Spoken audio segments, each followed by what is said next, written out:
fica ligado que você vai perder muita coisa.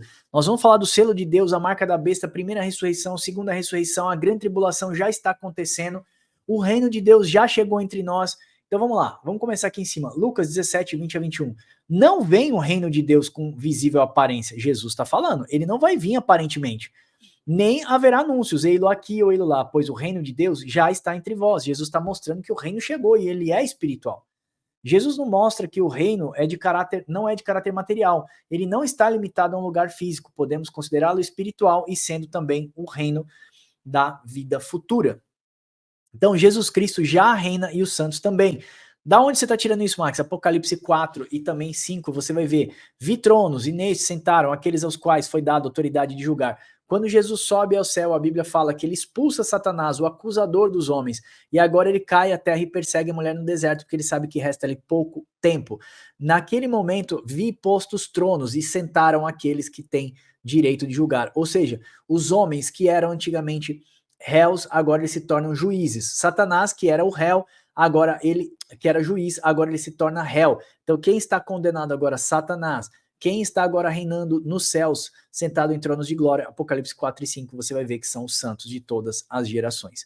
Então, a primeira ressurreição, agora eu quero mostrar para vocês. Bem-aventurados e santos, aqueles que tomam parte na primeira ressurreição. A segunda morte não tem poder algum sobre eles. Eles serão reis e sacerdotes e reinarão com Cristo pelo período de 1000 anos. A destruição total de Satanás. Olha só, então tá falando da primeira ressurreição. Agora vamos mostrar que você já ressuscitou. Você não precisa de uma ressuscitação corpórea. Olha só. João 5, 24. Em verdade vos digo que quem ouve a minha palavra e crê naquele que me enviou tem a vida eterna. Não entra em juízo, mas passou da morte, olha a ressurreição, passou da morte para a vida. Em verdade vos digo que vem a hora e já chegou, que os mortos, olha, quem está em pecado está o quê para Deus? Mortos. Que os mortos ouvirão a voz do Filho de Deus e os que ouvirem viverão. Em outras traduções, ressuscitarão. Aqueles que ouvirem o chamado do Evangelho de Cristo ressuscitarão. Efésios vai corroborar a mesma coisa. Efésios 2,6, juntamente com ele nos ressuscitou e nos fez assentar-se a lugares celestiais. Paulo está escrevendo aos Efésios. Eles estavam mortos? Não. Eles nos ressuscitou do quê? Exatamente porque estávamos mortos nos nossos delitos e pecados. Então eles nos ressuscitou e nos fez assentar aonde? Em lugares celestiais. Não é isso que eu li lá para você? Apocalipse 4 e 5. Já estamos sentados em tronos de glória. O fato é, irmãos, que se o cristão soubesse mesmo do poder que ele tem em mãos e quem Deus chamou ele para ser verdadeiramente, nós viveremos uma vida digna ao chamado que nos foi proposto, ok? Aí, o que eu quero mostrar para você, então a primeira ressurreição aconteceu, logo virá a segunda ressurreição, que é para justos e injustos.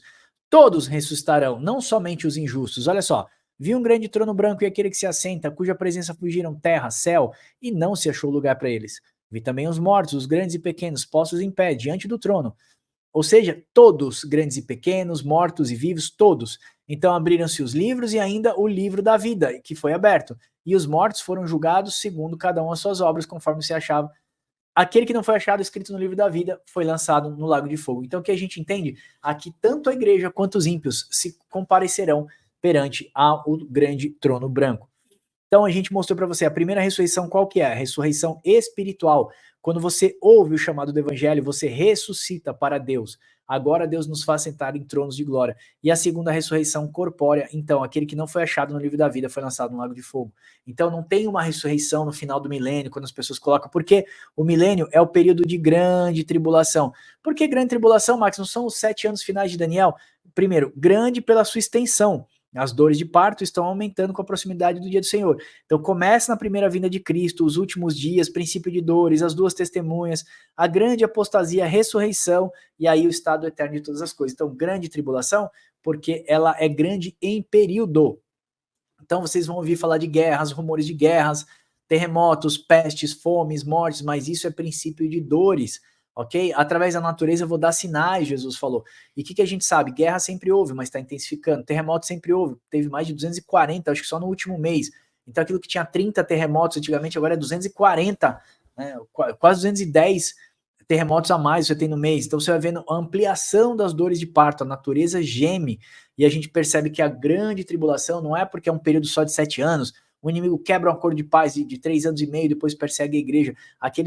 Aquelas última semana de Daniel, ela está espiritualmente marcada dentro desse período de 1000 anos, que é a ressurreição de Cristo e ascensão ao céu até o seu retorno, ok? Aí nós colocamos num outro gráfico chamado As 70 Semanas de Daniel, isso mais detalhado, e também temos um outro gráfico, As 7 Igrejas da Ásia. Hilber, você consegue deixar um card para eles aqui? Não sei se você sabe o que é card, mas o Hilber deixa aqui do ladinho, assim, um izinho. Quando eu falo, aparece uma bolinha com i aqui, você clica e vai ver. Ou digita aí no YouTube e vai dar uma procurada no nosso canal, que com certeza você vai achar.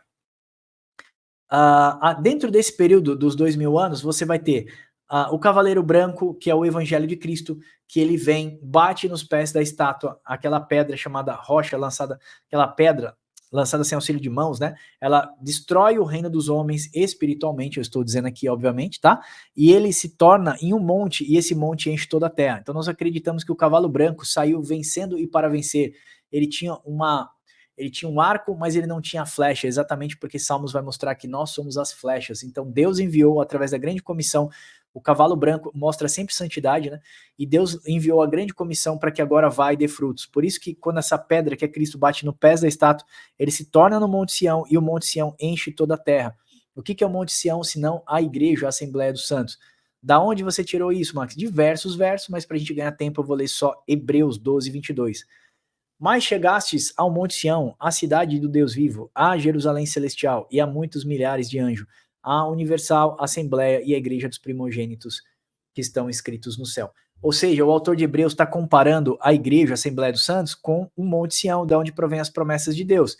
E a gente sabe que aquela pedra lançada sem auxílio de mãos, ela quebra os pés da estátua, esmiuça toda a estátua, lá em Daniel 2, aquela estátua se torna num grande monte, e esse monte vai crescendo, que enche toda a terra. Então, olha só, a pedra é Jesus, quebra o reino dos homens, se torna no Monte Sião. Esse Monte Sião, então, ele enche toda a terra. Como que é a Assembleia dos Santos hoje? Eles vão subir todos os meses para estudar as palavras de Deus. Então, a gente vai para a igreja domingo, a gente ouve as instruções, a gente ouve a ministração da palavra de Deus. Então, as pessoas procuram hoje a igreja para procurar consolo, conforto, alento e também direcionamento para a sua vida. Então, as pessoas fazem isso hoje. Então, isso não vai se cumprir no milênio. Nós já estamos no milênio, né? As nações têm procurado exatamente a igreja para ouvir as instruções de Deus.